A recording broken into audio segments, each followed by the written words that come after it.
Are you in a state of overtaxation? Kind of confusing, right? Because we all get taxed to death, right? Well, more and more states are moving to eliminate sales tax at the grocery store. Doesn't sound bad.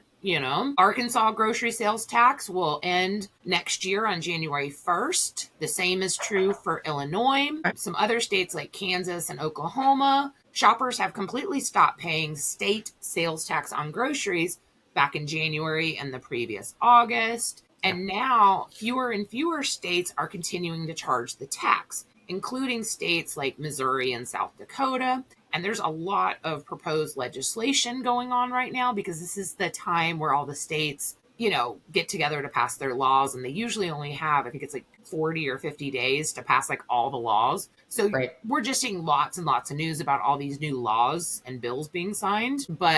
So it was interesting because Governor Sanders had mentioned that the Grocery Tax Relief Act ends our state's most regressive tax, the state grocery tax, and it eases the burdens on families just trying to put food on the table. Now, there have actually been lots of studies related to how much tax you have to pay and how it links to food insecurity.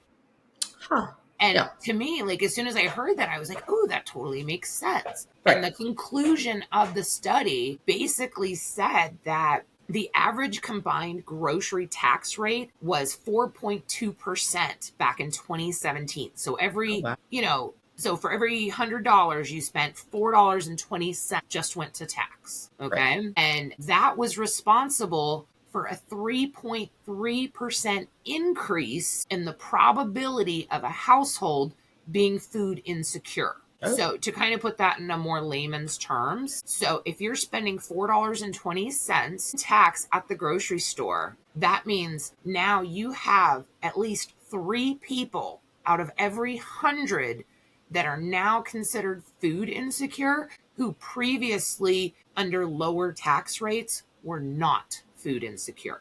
Okay. That makes sense. And you're like, it's $4.20. That's not much. Well, it adds up. A week. I mean, that right there is $200 a year. Okay. Yeah. That could be, a doctor copay. That could be medication. That could be gas to go to your job. There are so many people that are literally living paycheck to paycheck to where that extra $20, $30 a month really starts to add up. And I guarantee you that people go to the grocery store so much more than they think they do. 100%. Like, there's actually been all these surveys where people say, oh, I only go to the grocery store 1 to 2 times a week. But then when they actually had them track it and they pulled the data from like their credit cards and their debit cards, so the average person goes into a food store, a grocery store, upwards of 5 to 6 times a week. I went 4 times last week. Yeah. So now when you're talking $4.20 per visit and you're going 4 times a week, that's $20 a week going to grocery tax. That adds up real quick. Now, when you look at like taxes that are collected on food and how that correlates to people who are in like a lower socioeconomic situation, then you're looking at those people being a little more reliant on social services, more reliant on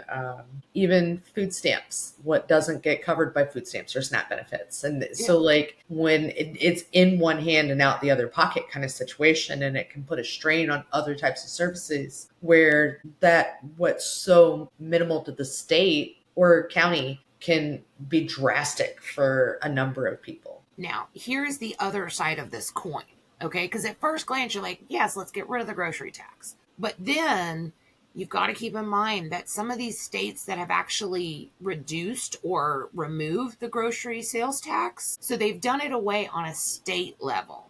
But a lot of that tax revenue actually went to counties and cities. So now individual local governments, since they depended on that tax revenue, they are now having to create their own like patchwork of local taxes to replace the state sales tax. So even though some of these states have removed the tax, meaning that all the taxes collected go to the state and then the state disperses it, now what's happening is you're still paying almost the same amount, but now it's considered like a city ordinance or a county ordinance, and it's going directly to those counties or those cities. And like I, for one, I live inside city limits. So I pay city taxes plus I pay county taxes. So if your grocery store is located within city limits, all of a sudden it's going to have a higher tax rate than possibly if you're outside of city limits. So this is one of those that's all going to come down to how each of like the municipalities earn their money, because not every county or every city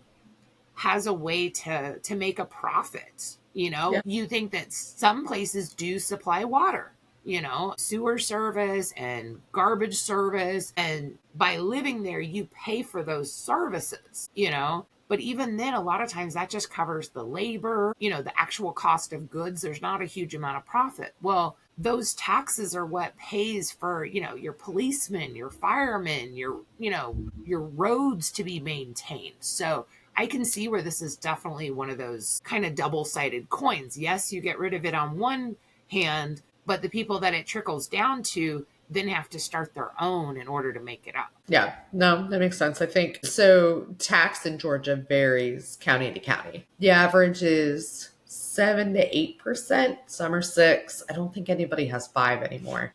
No, I don't. And then food is 1%, no matter what, I think, for the whole state, which that as well brings up a good point, because if you receive SNAP or food stamps, it's non-taxable. Right. So, you go in and your total is what your total is. It doesn't have to include tax. So you're not losing $4 to $5 every trip just for tax. No, it's just when you have to start coming out of pocket for anything that's not covered by SNAP or like once you've run through those benefits. Paper goods, trash bags, laundry soap, you're paying all that. And even that's all the 6 to 7%. That's all regular sales tax. It's not even considered part of a food tax. Right. And I have been in some counties where you have like a city food tax and then you have a county food tax. Like it'll say food tax 1 and food tax 2. So we'll have to keep an eye on that, because once again, I see a lot of shifting of taxes where we're no longer going to pay federal tax on this. So we're all happy. Yay, that federal tax is gone. But in order to keep those services going, now it's just going to go back to the state. So now state taxes are going to go up. And so in this case, we're going to lower the state tax. Well, so that's going to go down, but now your city tax or your county tax is going to go up. So we're not really getting rid of or helping anyone with their taxes. We're just shifting who we're paying it to. That's it. The responsibility changes hands. It's not necessarily that anything is going to go up or down. It's just a matter of, it's a sleight of hand, almost like which cup is it under? Can you find the ball? Who am I paying this time? I don't know, because honestly, you can't always tell just by looking at your receipt who you're paying. So let us know down below. What do you think about grocery sales tax? Do you think that every state should eliminate it? Do you think there should be a cap on it? Like, it can't be more than 3%? Let us know your thoughts down below.